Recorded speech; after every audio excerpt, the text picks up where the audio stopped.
ಶ್ರೀನಿವಾಸ ಅವರು ಬಂದಿದ್ದಾರೆ. ಅವರಿಗೆ ನಾವು ನಮ್ಮ ಸಂಘದ ಪರವಾಗಿ ಮತ್ತು ಪದಾಧಿಕಾರಿಗಳಿಗೆ ಎಲ್ಲರಿಗೂ ನಾವು ಸಂಘದ ಪರವಾಗಿ ಹೃತ್ಪೂರ್ವಕವಾದಂತಹ ಒಂದು ಸ್ವಾಗತವನ್ನು ಬಯಸ್ತಾ ಇದ್ದೀವಿ.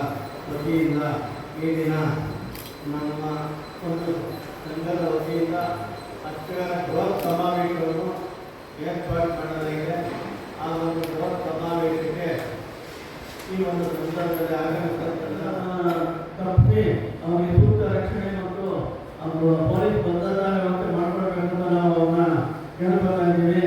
ಹೀಗೆ ಅನೇಕ ನಮ್ಮ ಬೇಡಿಕೆಗಳು ಒಂದು ದಿವಸ ಮಾನ್ಯ ಮುಖ್ಯಮಂತ್ರಿಗಳು, ಪ್ರಧಾನಮಂತ್ರಿಗಳು, ಸಚಿವರು ಬರ್ತಾರೆ. ಒಂದು ದಿವಸ ಅವರೆಲ್ಲ ನಾವು ನಮಗೆ ಮಾಡ್ಕೊಂಡಿದ್ದೇವೆ.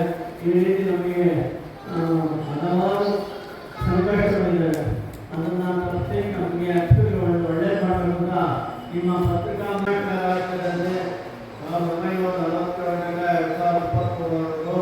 ಯಾರೂ ಸಹ ನಮ್ಮ ಮುದಾಯ ಇಲಾಖೆಯ ಬಗ್ಗೆ ಹಾಗೆ ಅಕ್ಷರ ಅಕ್ಷರ ಬಗ್ಗೆ ಯಾರು ಕಾಳಜಿ ವಹಿಸದೆ ಅತ್ಯಂತ ಒಂದು ಸ್ಥಿತಿಯಲ್ಲಿ ಹೀನಾಯ ಸ್ಥಿತಿಯಲ್ಲಿ ನಮ್ಮ ದೇವಸ್ಥಾನಗಳು ಅಕ್ಷರಗಳು 2023ರಲ್ಲಿ ಶ್ರೀಮಾನ್ಯ ಗಾಂಧಿ ಅವರು ಮುದಾಯ ಇಲಾಖೆ ವಹಿಸಿದ ಮೇಲೆ ಅವರು ನಮ್ಮ ಅನೇಕ ನಾವು ಒಂದು 2023 ಅಕ್ಟೋಬರ್ 12ನೇ ತಾರೀಕು ರಾಯರಾಯ ಕಲ್ಯಾಣದಲ್ಲಿ ಸಮಾವೇಶವನ್ನು ಮಾಡಿದ್ವಿ. ಆ ಸಮಾವೇಶದಲ್ಲಿ ನಾವು ಅನೇಕ ಬೇಡಿಕೆಗಳನ್ನು ಇಟ್ಟಿದ್ವಿ. ಮಾನ್ಯ ರಾಜ್ಯ ಧಾರ್ಮಿಕ ಪರಿಷತ್ ಕರೆದು ಆ ಪರಿಷತ್ ಸಭೆಯಲ್ಲಿ ನಮ್ಮ ಅರ್ಚಕರಿಗೆ ಮಕ್ಕಳಿಗೆ ವಿದ್ಯಾಭ್ಯಾಸ ಪ್ರೋತ್ಸಾಹನ ಮತ್ತು ಯಾರು ಕಂಡು ಕೇಳಲಿಲ್ಲ ಮತ್ತು ಇತಿಹಾಸದಲ್ಲಿ ಯಾರು ಧರ್ಮಸ್ಥರಾಗಲಿ ಮತ್ತು ಸರ್ಕಾರವಾಗಲಿ ಯಾರೇ ಆಗಲಿ ₹1 ಗೊತ್ತಿಲ್ಲ. ಕರ್ನಾಟಕ ಜನಾಂಗಕ್ಕೆ 2 ಲಕ್ಷವರೆಗೂ ಪರಿಹಾರ ಧನ ಘೋಷಣೆ ಮಾಡಿದ್ರು.